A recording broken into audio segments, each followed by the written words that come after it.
4 soirs sont consacrés donc à une lecture d'un des chapitres de la République de Platon.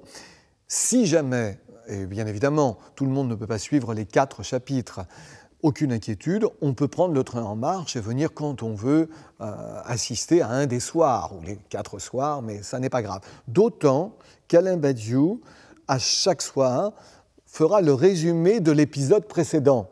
C'est bien, et ce sera certainement très savoureux, parce qu'encore une fois, les qualités théâtrales d'Alain Badiou sont certaines, et donc tout ça sera d'une clarté. L'idée, c'est de viser la clarté. Samedi, il y aura une rencontre-débat, donc là on sort quand même du cadre théâtral, on est vraiment dans un débat d'universitaires, je dirais, d'universitaires qui n'ont pas envie d'être pompeux, mais d'universitaires, où on interrogera comment ça s'est fabriqué pour Alain Badiou, cette transposition de la République de Platon.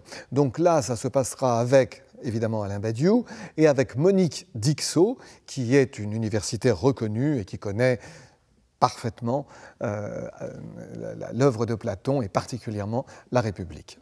Et le soir, on fera un hommage au théâtre, parce qu'en fait, alors je terminerai là-dessus, Alain Badiou a un grand parcours avec le théâtre, il est romancier et il est aussi écrivain de théâtre, et il a écrit pour Christian Scarretti 4 pièces de théâtre.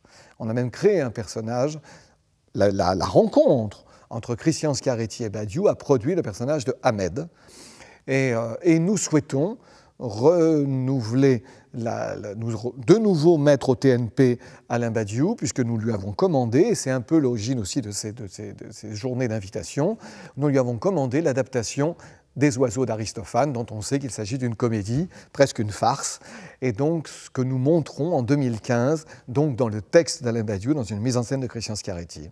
Donc ça devrait être un moment de vie.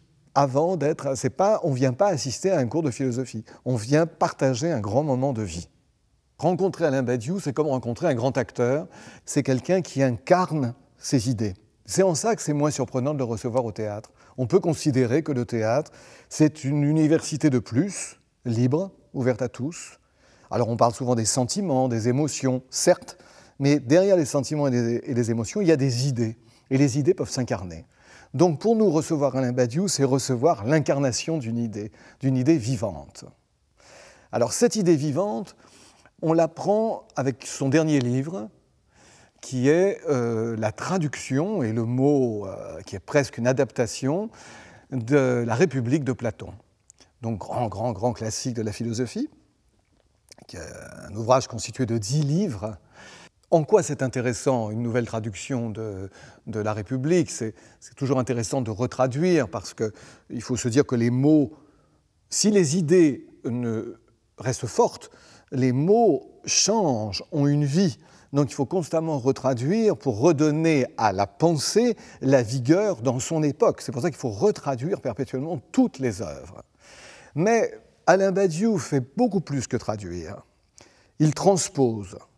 Exactement comme un metteur en scène fait, comme certains metteurs en scène, maintenant on peut le voir, par exemple on monte Hamlet, il y a Hamlet comme il est écrit, on trouve les signes sur le plateau de notre époque, c'est-à-dire des téléphones, des blue jeans, enfin je ne sais, les accessoires du monde contemporain qui se retrouvent autour d'Hamlet.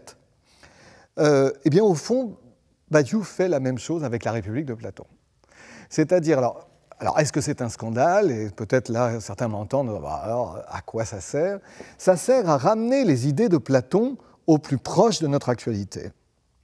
Mais il va très loin dans cette transposition. C'est-à-dire qu'on aura la présence du web, on aura le rapport à la féminité, le rapport à la sexualité qu'on a aujourd'hui.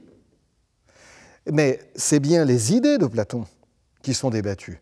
Et c'est en ça que sa République est saluée par les plus grands hellénistes et les plus grands philosophes.